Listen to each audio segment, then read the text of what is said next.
刚刚是在地人在地前，为了减少这个喷所带来环境问题，这个云林口乡公所清洁队3年前就开始用这个笋糖来处理喷的技术。经过3年的试办，是愈来愈熟练，即马一天会使透过笋糖处理上至500公斤的喷，变成有机肥，达到循环经济效果。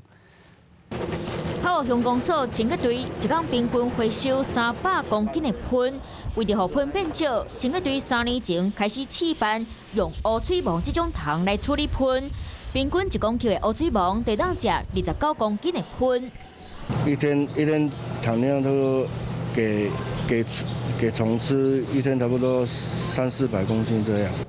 口乡清洁队处理喷的时阵，无分类青还是熟的，喷回收了后，人工先浸过，加紧互喙来发酵，尾后才互乌水锰吃掉，减少喷水量。等到黑水们都把它吃完的时候，它就可以产生有机的肥料。